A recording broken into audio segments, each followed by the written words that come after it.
The World's Strongest Man competition has been an integral part of the Christmas TV schedule for the last 30 years.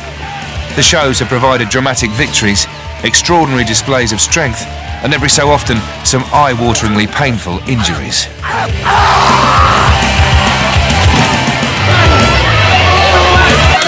Oh my goodness!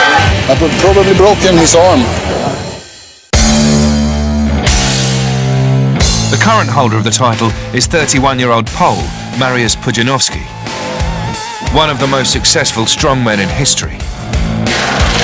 Absolute delight for Pudzianowski. Well, he doesn't speak very good English, but I think we all understand that. You knew right away this guy's going to be good because he was so big, he was so explosive and so powerful. There's nobody that's even come close to stepping up to his intensity, his strength, his durability. There's no weakness, there's no chink in his armour at all. Lift. Every event's a good event for him. Good lift. He's really fast, extremely strong, and probably the most efficient strongman that ever have been. Mariusz Pudzianowski is literally the greatest of all time.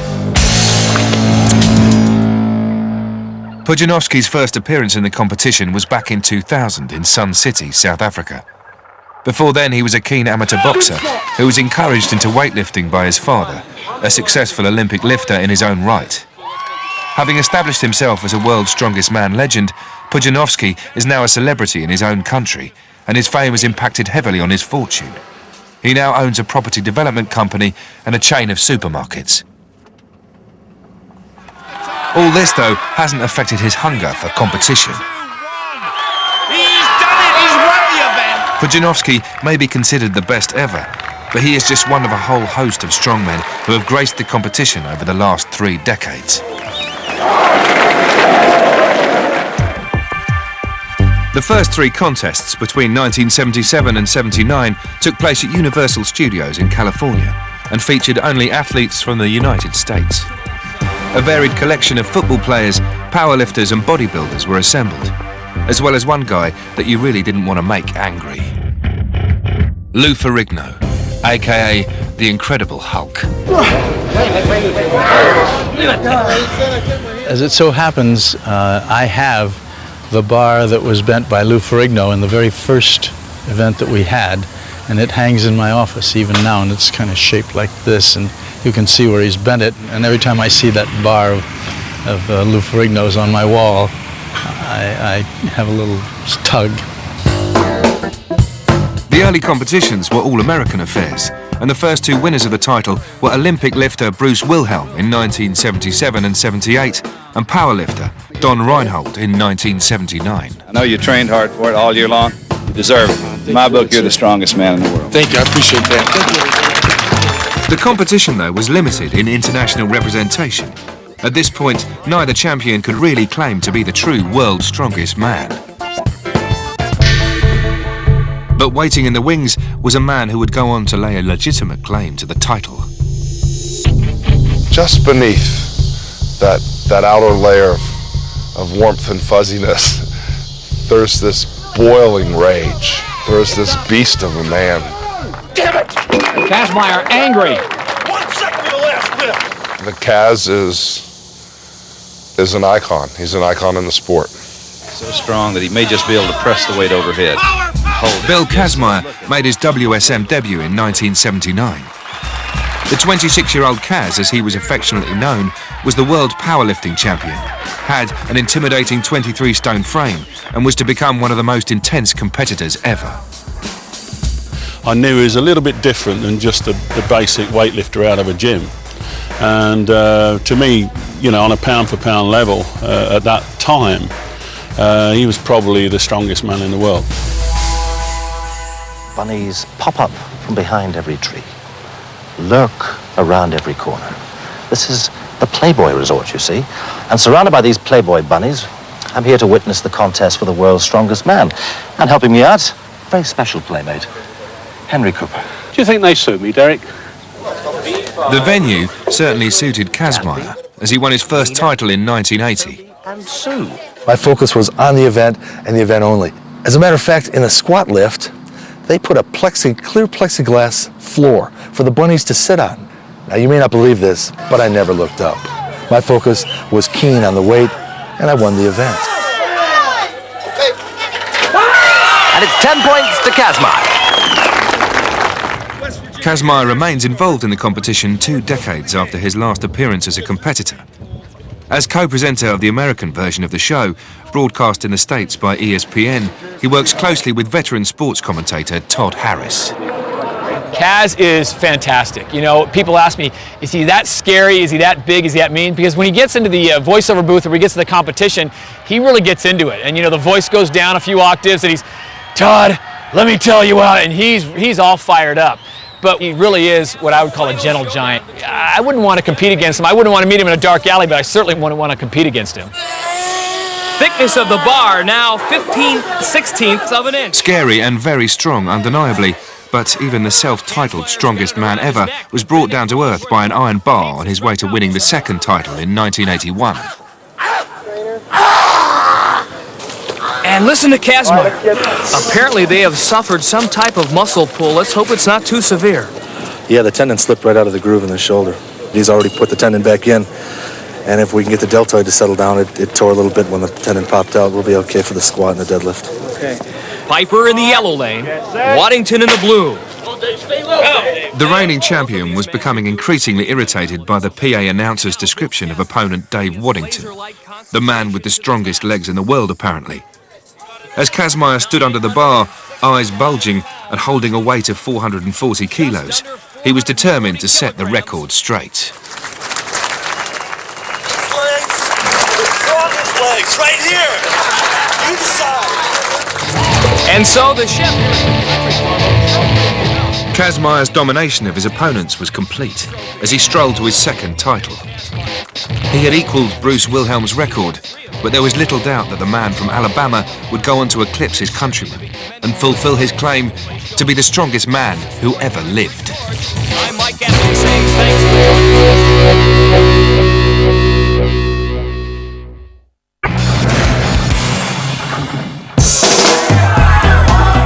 At the 1982 World's Strongest Man contest, Bill Kazmaier was set to become the first man to take the title for a third time, and few were betting against the American. There's power. Especially those who knew the lengths to which Kaz would go to win a contest. Any contest. Can you imagine being a beginning lifter, having a hard time putting food on your table and eating 500 grams of protein a day? And all of a sudden they have a contest at a pet store, a grand opening, for eating goldfish, and the prize is $300. And that'll pay your rent for a month. Well, needless to say, I bellied up and bowed up, went up against some kids 8, 10, 12 years old. One of them ate 15 goldfish. There was a young man at 14, he probably ate 100. Well, I ate 1,000 goldfish, and I took home the prize of $300. Kazmaier's win-at-all-costs mentality was all too evident in 1982. In the final round, the sumo wrestling, the champion was carrying a severe injury. No one knew going into that event of wrestling, I couldn't even walk. So what I did was slap myself in the face, got absolutely berserk, and went into the ring against John Gamble. He was so scared by the facial expressions I was making, he ran out of the ring.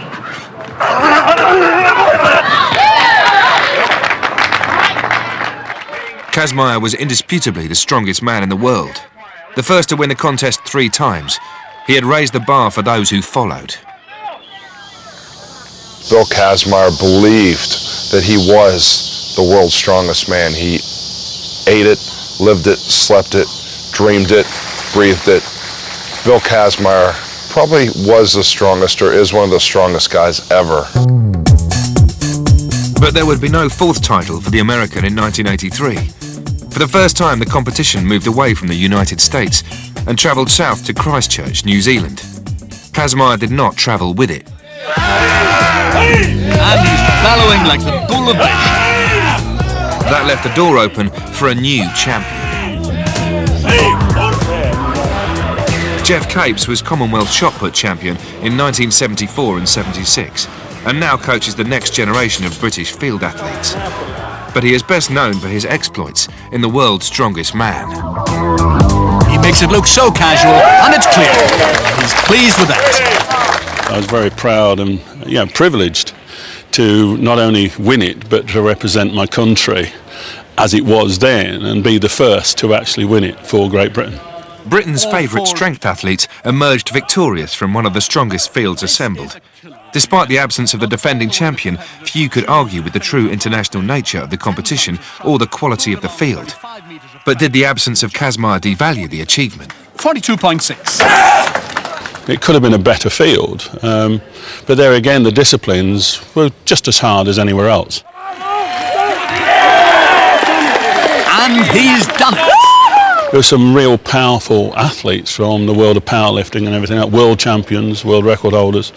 So I don't think it was belittled in any way, it's just another field of athletes, another field of strongmen. Geoff Capes became a very formidable strongman, literally overnight, who could adapt to every event, had really hard and strong work ethics, and wasn't afraid of anybody, and he got into the zone and was just awesome to compete against. And that hurts. Kazmaier and Capes formed two parts of a triumvirate that developed the world's strongest man from TV curiosity into a worldwide phenomenon. But the third member of this group was arguably the most charismatic strongman of them all. Well, he was 6 foot odd, full of muscle, blonde hair, Icelandic, it was a female magnet, He was like a roaring lion. His breath wasn't as bad as a lion. His teeth weren't as big, but it was amazing the things he could do when he put his hands on it. His catchphrase, "I am a Viking," and a complete nutter. What is your name in Iceland? Jón Páll Sigmarsson. Sigmarsson, or the Viking as he was generally known, won friends and admirers in their thousands. The 6'4" blonde Adonis won the hearts of women with his good looks and quiet charm, and the respect of men with his strength and good humour. As a regular on the Highland Games circuit in the 1980s, he and his friend and training partner, Hjalti Arnason, cemented the notion that Icelanders were men of iron. As a child, Sigmarsson immersed himself in the sagas, the books that told the story of Iceland's early history.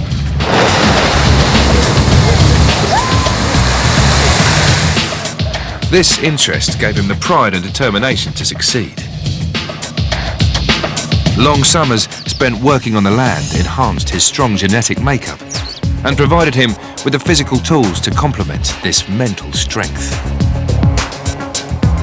He went to training, whatever happened, even if it was a big snowstorm, whatever happened, he always showed up in the gym in the end of the day.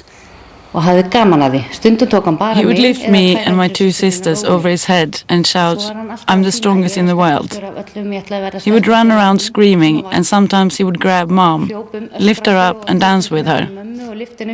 That was him to a T. Always happy, always up to something, and always showing off a little bit. That desire to entertain thrilled the crowds in Christchurch. But Sigmarsson didn't just talk the talk. The newcomer muscled his way to a runner-up spot on his debut. Look at this! How about that? This is going to be a very fast time. 1 minute, 31.7 seconds.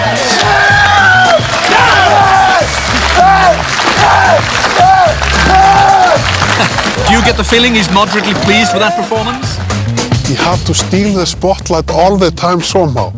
That seems to work for him because he took the confidence of the other competitors away. It was most annoying for Kazmaier and Capes. With this rivalry between John Paul and myself, it was really all the Europeans against Kaz. Let's put it another way. If I've got no chance of winning, and Simon Wolfser or John Paul Sigmarsson has, then we're going to work as a team for the last two events, so one of us wins. Come on, it would give you an unholy delight to beat the Yanks, wouldn't it? It would give me great delight to beat the Yanks. So Kazmaier had a point. The competition was now becoming a European affair. Gone were the days when 8 of the 10 contestants were American with a token European or two. More significantly, the competition continued without the man who had claimed a hat-trick of titles. After a disagreement with the competition organisers following his third victory in 1982, Kazmaier was excluded for the next 5 years. In looking back, and at the time, it was a bit disappointing that I wasn't invited to at least try for a fourth. I went to the mailbox. There was no letter of invitation. I waited by the phone. I cried at night. No, not really. But it just wasn't meant to be. Even without Kaz, this was a golden era for World's Strongest Man. At times, Capes and Sigmarsson seemed to be running their own personal contest as they shared the title for the next 4 years. But there were also impressive cameo roles played by other immensely powerful men, most notably Ab Wolders and Cees de Vroeg of the Netherlands. A great achievement by the Dutchman.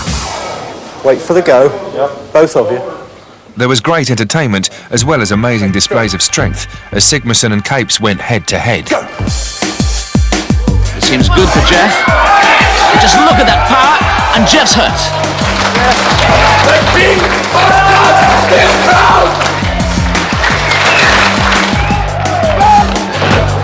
He is not dead! Yes! Would you believe it? I have a very big problem over there. Jeff Capes. Stop showing your biceps. Will Jeff Capes be in this contest next year? I don't know. He's afraid. Listen to him. Yes and no. Capes did return for a final titanic struggle a year later in Nice. The champion showed he still had what it takes, but the years of competition were taking their toll.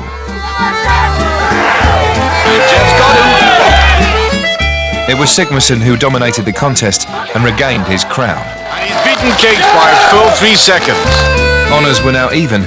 Both men held 2 titles, but the Icelander was still only 26 and had his best years ahead of him. Capes, 11 years older, was ravaged by shoulder injuries. The Icelander had Bill Kazmaier's record in his sights.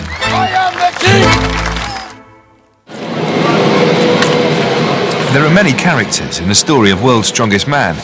Most act out their parts in front of the cameras, but many have important roles behind the scenes. As a marshal, assistant referee and driver for the last 19 years, Jimmy Pollock is one of the latter. He is also one of the Vikings' biggest fans. Now Jim Pollock screaming at the top of his The man voice. from East Kilbride has a real understanding of the competition and the techniques required to succeed. Although his role as Ab Wolders' coach in 1989 nearly resulted in a very painful injury. Acknowledges he has it. Oh, look at the Jim Pollock, an impromptu Highland fling there. That must have hurt. His distinctive kilt and fiery temper are also well known on the Highland Games circuit, and it was while John Paul Sigmarsson competed in this ancient sport that he and Jimmy became friends. He would phone me up in the morning and say, now we go to the pub. And he liked the pub, the Bonnie Prince Charlie it was called. He loved the manager's wife was the cook there, and she used to make lovely homemade soup. And John Paul used to get the big baking bowl full of homemade soup. He liked that place, and they liked him. There was no competition in 1987, so hostilities resumed a year later in Budapest, Hungary. A rematch between Capes and Sigmarsson was off the menu.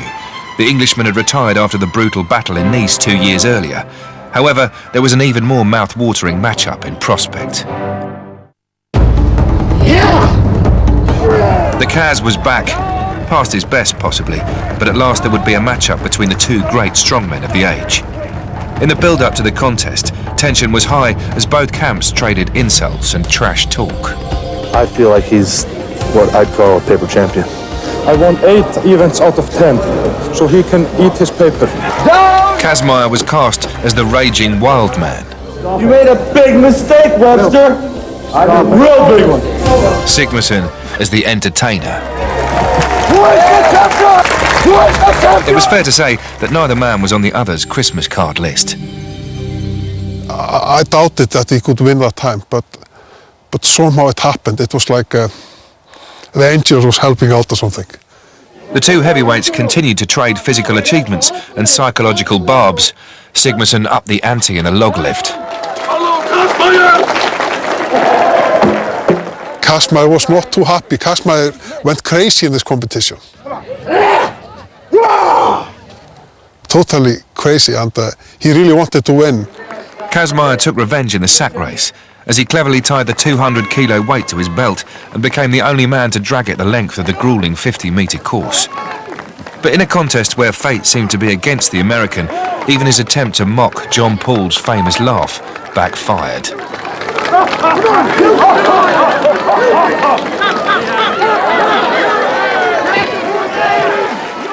It was the Icelander who had the last laugh. Sigmarsson equalled Kazmaier's 3 titles with a stunning display in the Atlas Stones. He was really pleased about that because Kazmaier had been reading articles about John Paul, not very positive.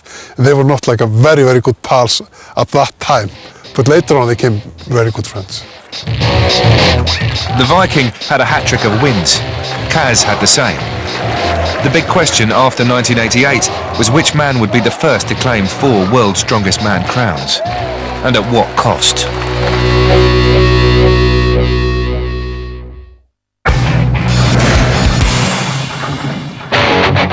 The 1980s had been an incredibly successful decade for World's Strongest Man.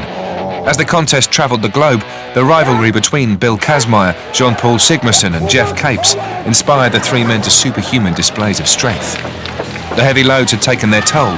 Capes had retired with serious shoulder complaints, and Kazmaier had damaged hamstrings and torn pectoral muscles so badly that he had a permanent hole in his chest.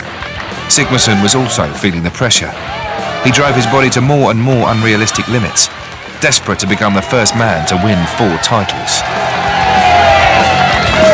He failed in 1989 as England's Jamie Reeves and Holland's Ab Volders beat him into 3rd place. It was the Englishman's only title, although his involvement in the competition continued as a commentator and equipment designer until 2004. John Paul Sigmarsson, Odie Wilson, on your march and get set! In 1990, things looked bleak for Sigmarsson as he prepared for the final event. The American Odie Wilson had dominated the contest and only needed to avoid last place in the brick race to be assured of victory. His opponent needed something of a miracle. His task was to carry the 100 kilos of bricks round a 200-metre course in less than 53 seconds and hope that the American faltered. Look at the speed of John Paul Sigmarsson and Halti Andersson following him every inch of the way. Odie looks like he's tiring really badly. And Halti's watching that clock, every second's going past, but look at the time. He's approaching the finishing line, he's got to beat 52, and he's done it! He's done it! Odie's got to finish in under 1 minute 4 now to assure himself of the title. It's a struggle, let's see how the time is. Oh no! John Paul's the champion! I told you all the time! I told you! I bloody told you! Odie Wilson would remain in many people's eyes the strongest man never to win the title. I'm not taking anything away from Sigmarsson, but I feel within myself, that when it comes down to pure strength, I am the strongest man on this planet. But for the champion, it was all smiles. He was just a guy having a good time, making jokes, happy before, happy after, with the trophy, and I think he was a great man.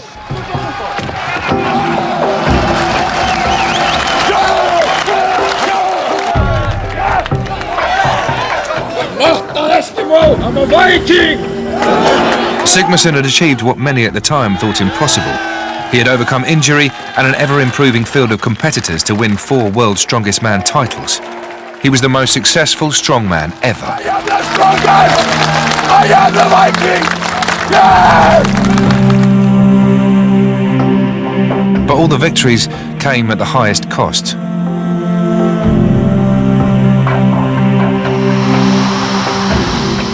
On the 16th of January 1993, in his gym in Reykjavik, John Paul Sigmarsson died of a massive heart attack.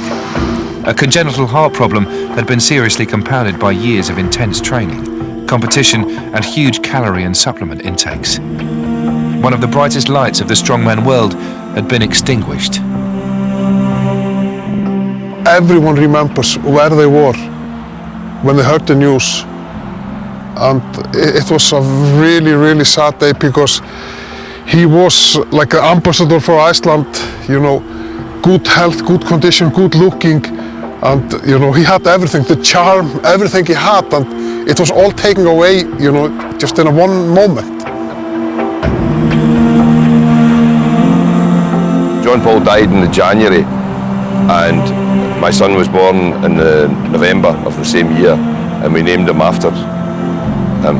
And it's spelled the same way as well, the Icelandic spelling, Jan Paul. He was a great guy, he really was.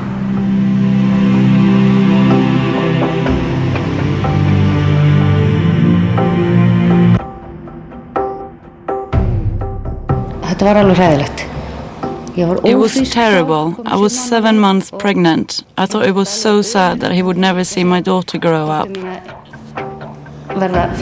He loved children. He called her Shrimp because on the sonar image she looked just like a little shrimp. The whole experience was terrible. It was expensive to get to the funeral, and there was no way I could afford it. And I went into the pub one night, the Bonnie Prince Charlie, and they were all quite down. And the manager came up to me and he handed me an envelope, and there was a ticket in it for the funeral to go to Iceland. The pub had run raffles unbeknown to me, and had whip rounds and that to send me to Iceland for the funeral, and it was so moving.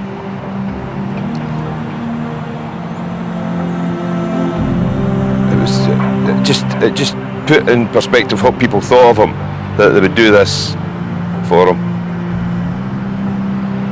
And I managed to go back 2 years ago in November, and it was so different. No snow on the ground, and being able to see his headstone with the picture in it and that. It was very moving. He was a good guy.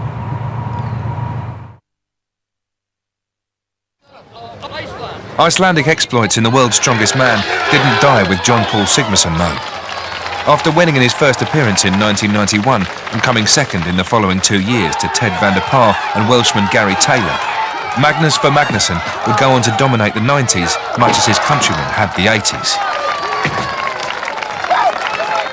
To win the World's Strongest Man first time was something special, because I was invited as a reserve because John Paul got injured. Not so many people were expecting the reserve guy to come in and win. I saw Magnus Verre as one of the greatest strongmen in history because of his talent, his practice, his ability with the events. He was flawless. He was quick, and in some races very fast and strong enough to beat the strongest guys on points. Ver Magnusson always had the reputation of a very technically correct champion, but there was one mistake that would haunt the Icelander. Worst of all, he made it in his home country. I should have won 5 titles. I only got 4. And reason being is I should have won when it was held here in Iceland. And it came down to the last event, which was the Húsafell stone carry. And I did the mistake. I picked the stone up too high on my chest, so it was blocking my view. Couldn't see where I was going. So I decided to kind of, stop and try to, lower the stone a little bit. But instead of lowering it, I dropped it. So that costed me the title that year. And he's losing it. The Húsafell stone is gone. Ted van der Paar got that title. So that was the luckiest day of his life. Ver Magnusson would be without his crown for the next 2 years. After van der Paar's tenure as champion, Welshman Gary Taylor won the title in Orange, France, a stunning location. One of many over the years in World's Strongest Man.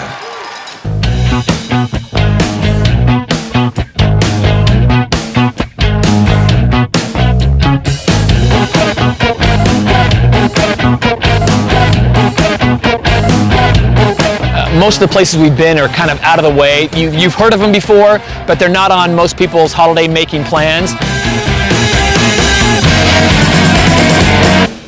But when we get there and we see it and we take in the culture and the people, and then we intermix this great sport and these strong men and we introduce the people to that, that's my favorite thing.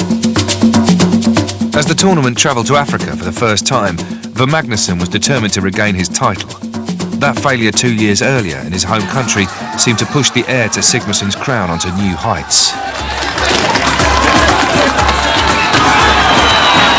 Everything came down to the stones. 3 guys could win, and I win the stones. This one is for the title. 29 seconds, Herbal, Kiri and the rest are beaten. Ver Magnusson wasn't without great rivals.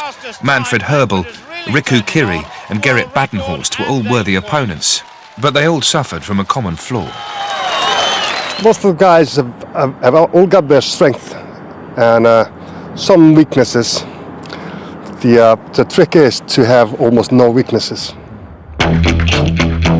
After his third title in 1995, Ver Magnusson travelled to Mauritius a year later, knowing that victory would see him match Jean-Paul Sigmarsson's record.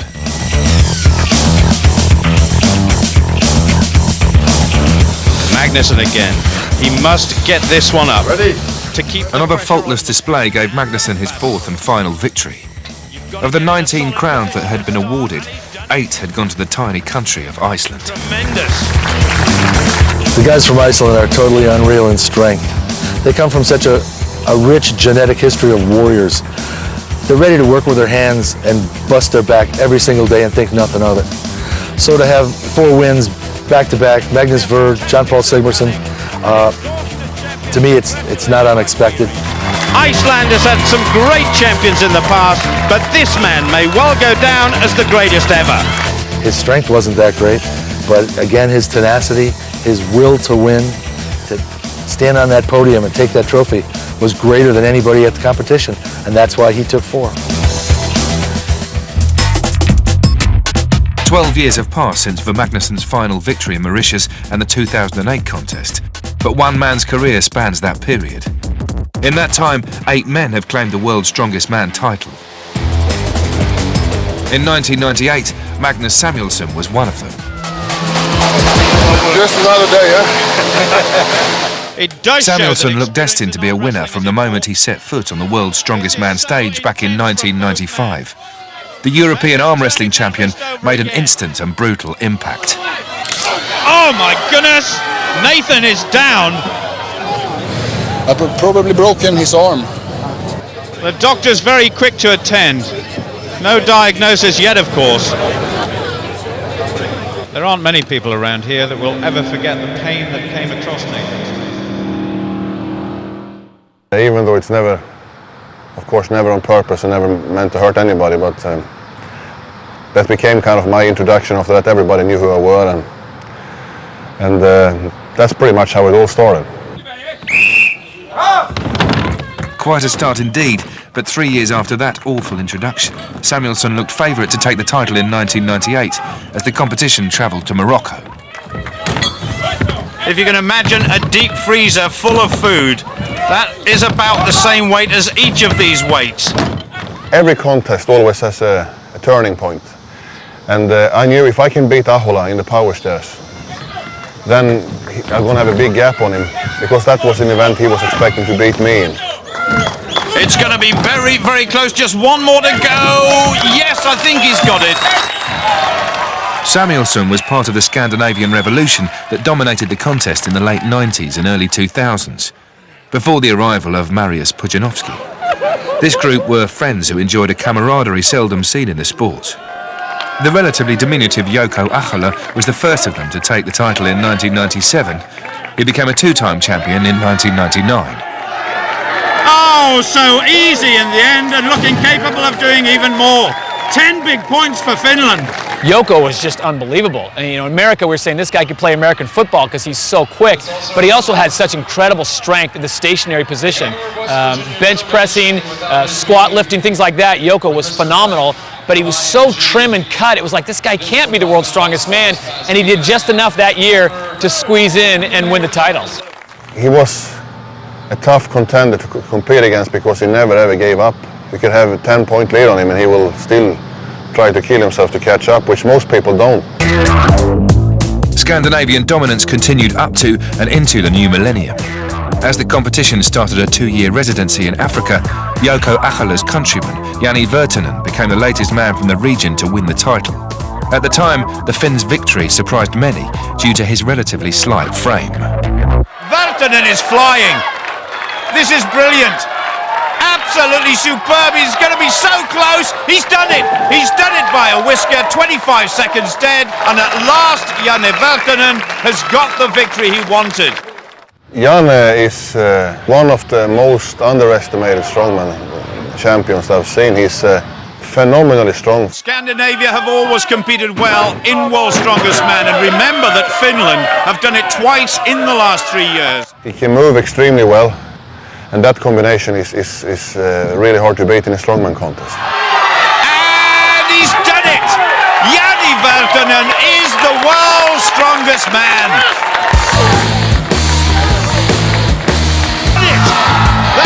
The final member of the Scandinavian crew to take the title was Fenn Carlsen. Third in 1998 and second in 99, the Norwegian brought a fantastic blend of showmanship and Viking power to the contest when he won the title in 2001.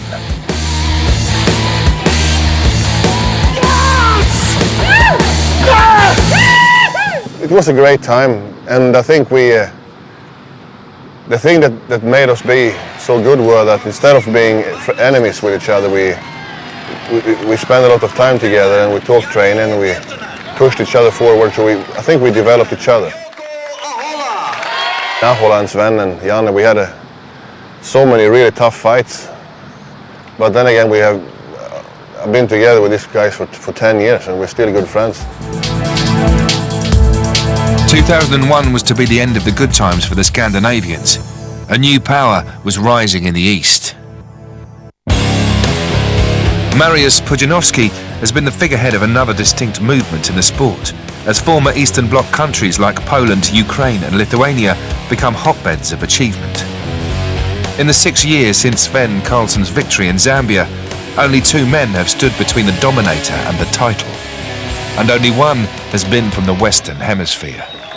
America will have World's Strongest Man someday. I will be there. Amen.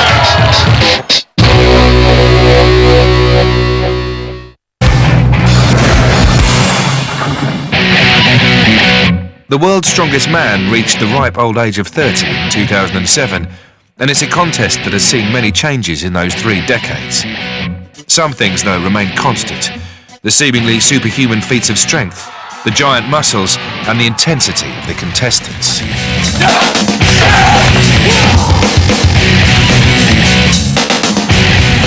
Charleston, West Virginia, venue for the 2008 final and home to Phil Pfister, the most successful American strongman since Bill Kazmaier, and the only non-European to wrestle the crown for Mariusz Pudzianowski. Pfister became world's strongest man in 2006 in Sanya, China, in one of the most dramatic finals in the competition's history.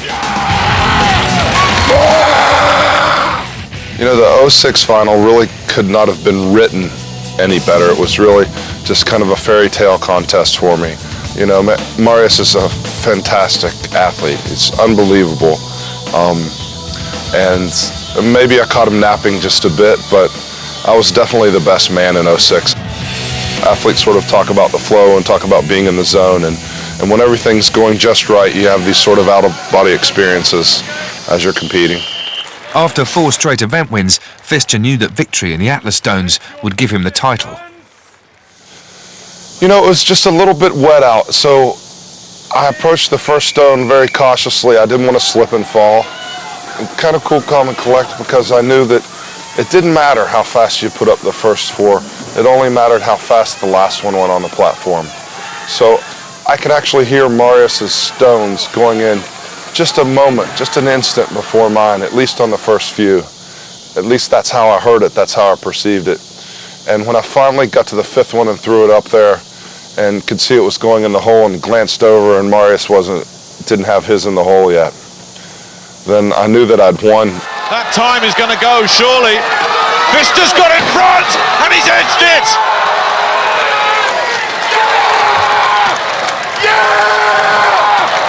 The American long wait is over. After 24 years, America finally had the title back. The culmination of a decade of suffering. For somebody to actually be behind like he was and win 5 events in a row, it's amazing the power he drew on. I think it was truly destiny. It was some sort of divine intervention. You know, this is a terribly brutal sport, and you know, to make it to the top one time is just very gratifying. It's very validating. Pfister only had a year to enjoy a success. Just 12 months after that fantastic victory, the American, along with the rest of the field, could only watch and marvel as Mariusz Pudzianowski reclaimed his crown in spectacular style.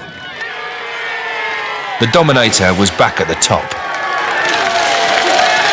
He has just got to get in under 20.01 seconds, and he has shattered it. Mariusz Pudzianowski is your champion.